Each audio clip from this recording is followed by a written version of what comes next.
Vocês lembram de Cleópatra, a rainha do Nilo? Pois é, se você também quer transformar sua pet numa rainha, mas não sabe como começar a botar roupinha, porque você acha que vai estressar, hoje nós vamos transformar Cleópatra na verdadeira rainha do Nilo. Sente a barca real dela lá pousada, gente. Damos um nojo, né, bebê? Eles transformaram a nossa pet na verdadeira rainha, né? Toda mãe sonha, gente, quem nunca? Então, mas tem que fazer ela perder o medo de roupa e o ranço de roupa, né? Então eu tô dando algumas dicas aqui pra você ir tirando esse medo aos pouquinhos pra depois fazer aquele look pet de responsa.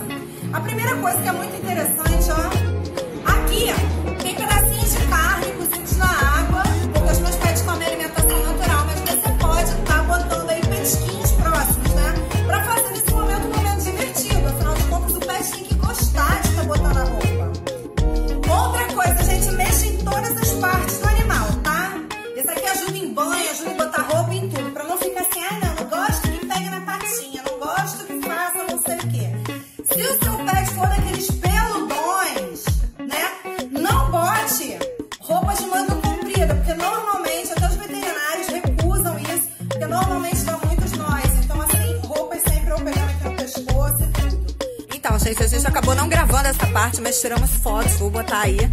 E quando você for usar acessórios, como a gente usou a barca real da rainha do Nilo, você também tem que sensibilizar o pet nisso, não é só nos adereços. Então a gente botou ela fora da água, deixou ela em cima para ela acostumar, brincamos com o objeto e tudo, aí ela perdeu o medo do objeto e depois a gente partiu com todo carinho para a água. Lembrando que quando você for tirar fotos ou fazer esses ensaios com os pets, gente, tem que respeitar o tempo do bichinho, né? Fazer de uma forma que fique agradável para ele, divertido para ele, para que ele não se assuste, afinal de contas é um filhotinho e a gente quer fazer esse tipo de performance, né, gente, durante toda a vida. No próximo vídeo eu vou estar dando dicas físicas com as roupas mesmo, né, com os acessórios mesmo, que aí já é outra parte da preparação, tá? Beijos!